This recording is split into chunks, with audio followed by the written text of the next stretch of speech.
የጠፋችው ሌሊት አስገራሚ የወንጀል ምርመራ።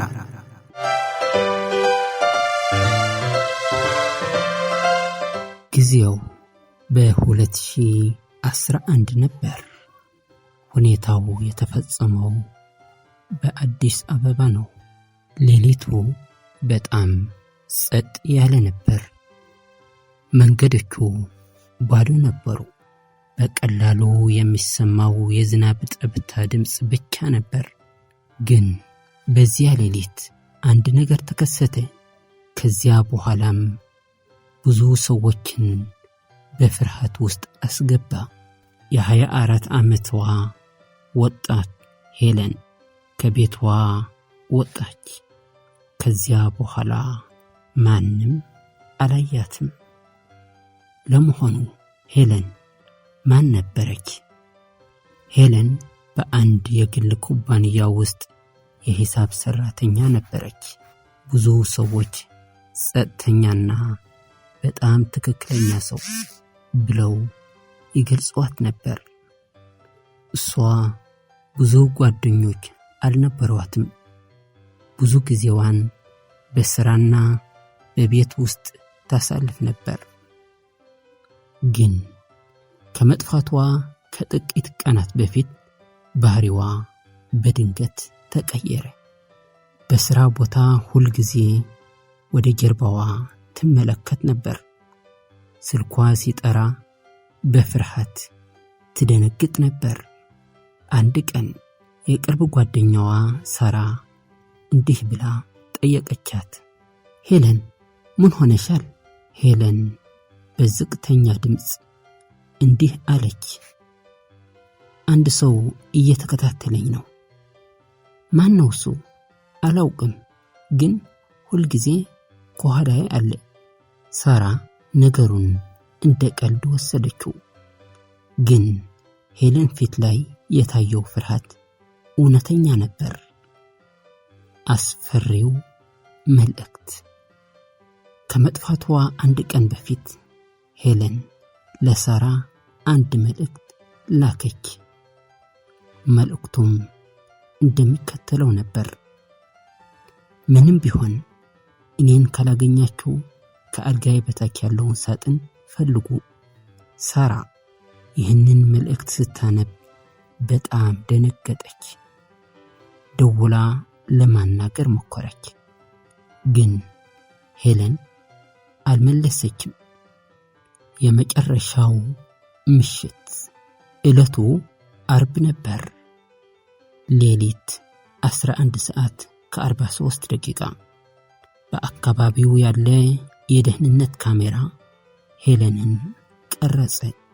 ጥቁር ጃኬት ለብሳ ከቤቷ ወጣች። ፊቷ ላይ ጭንቀት ይታይ ነበር። ከኋላዋ ግን ጥቁር ኮፍያ ያደረገ አንድ ሰው ይከተላት ነበር። ሰውየው ፊቱን በግልጽ አላሳየም፣ ግን ካሜራው አንድ ነገር ያዘ። በግራ እጁ ላይ ረጅም ጠባሳ ነበረው። ከዚያ በኋላ ሄለን ከካሜራው ክልል ውጭ ሄደች እና ጠፋች። ፖሊስ ምርመራውን ይጀምራል። ሄለን ከጠፋች በኋላ ቤተሰቦቿ ለፖሊስ አመለከቱ። መጀመሪያ ፖሊስ ምናልባት ከጓደኞቿ ጋር ሄዳ ይሆናል ብሎ አሰበ። ግን 48 ሰዓታት ካለፈ በኋላ ስልኳ ሙሉ በሙሉ ጠፋ። ባንክ ካርዷም አልተጠቀመም። ይህ ነገር ፖሊስን አስጨነቀ። ፖሊሶች ቤቷን ሲፈትሹ ሁሉም ነገር የተለመደ ይመስል ነበር። ግን ከአልጋዋ በታች ትንሽ የብረት ሳጥን ተገኘ። በሳጥኑ ውስጥ ምን ነበር? ፖሊስ ሳጥኑን ሲከፍት በውስጡ የነበረው ሁሉንም አስደነገጠ። የተቆራረጡ ፎቶዎች፣ ያልታወቁ የባንክ ሰነዶች፣ የኩባንያው የገንዘብ ሪፖርቶች እና በእጅ የተጻፈ አንድ ማስታወሻ። በወረቀቱ ላይ እንዲህ ተጽፎ ነበር: እነሱ ያውቃሉ፣ እኔም አውቃለሁ። ፖሊስ ወዲያውኑ ጉዳዩ ከባድ እንደሆነ ተረዳ።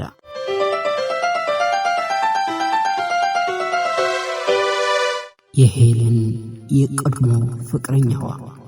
ምርመራው ሲቀጥል ፖሊስ ሄለን ከ6 ወር በፊት ከአንድ ወንድ ጋር እንደተለያየች አወቀ። ስሙ ሳሚ ይባላል። ጎረቤቶች ብዙ ጊዜ ይጨቃጨቁ ነበር አሉ። አንዲት ጎረቤት ደግሞ እንዲህ አለች: ሄለን እሱ አይተወኝም ብላ ነበር። ፖሊስ ሳሚን ሲያገኘው በእጁ ላይ ትክክለኛው ጠባሳ ነበር። ይህ ፖሊስን በጣም አጠራጠረ። በዚያ ሌሊት የት ነበርክ ብለው ፖሊሶቹ ጠየቁት። ሳሚ በፍርሃት ተውጦ እንዲህ አለ: እኔ አልገደልኳትም። ፖሊሶቹም እኛ ስለ ግድያ አላነሳንም አሉት። ክፍሉ ውስጥ ጸጥታ ሰፈነ።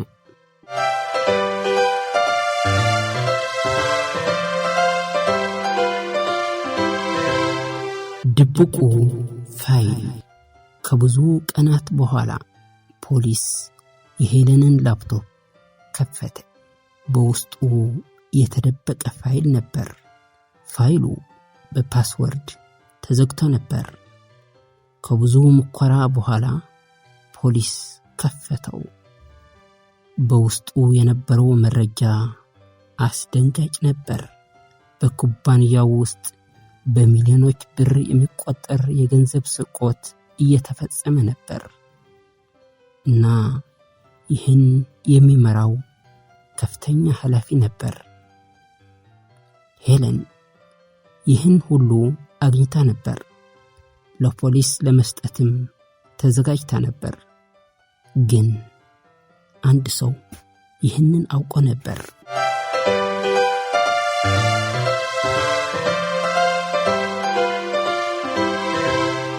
አስፈሪው እውነት። ምርመራው ሲጠናቀቅ ፖሊስ አስደንጋጭ እውነት አወቀ። ሳሚ ሄለንን ተከትሎ ነበር፣ ግን እሷን ለማዳን እንጂ እሷን ለመግደል አልነበረም። ሄለን ከኩባንያው ኃላፊ ጋር ለመገናኘት ሄዳ ነበር፣ ምክንያቱም እሱ ያስፈራራት ስለነበር። ያን ምሽት ግን ነገሩ ከቁጥጥር ውጭ ሆነ። መጨረሻው ከ2 ወር በኋላ ከከተማው ውጭ በተጣለ ሕንፃ ውስጥ የሄለን አስከሬን ተገኘ። የወንጀሉ ተሳታፊዎች በቁጥጥር ስር ዋሉ። ኩባንያውም በትልቅ ቅሌት ውስጥ ገባ። ግን እስከ ዛሬ ድረስ ሰዎች አንድ ጥያቄ ይጠይቃሉ። ሄለን ከምታውቀው በላይ ሌላ ምስጢር ነበር?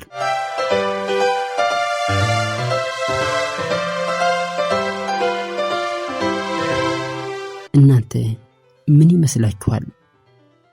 ይህ ጉዳይ ሙሉ በሙሉ ተፈቷል ወይስ ከጀርባው የተደበቀ ሌላ ምስጢር አለ? አስተያየታችሁን በኮሜንት ጻፉ። ለተጨማሪ አስገራሚ የወንጀል ታሪኮች ቻናላችን ሰብስክራይብ ያድርጉ። ሰላም።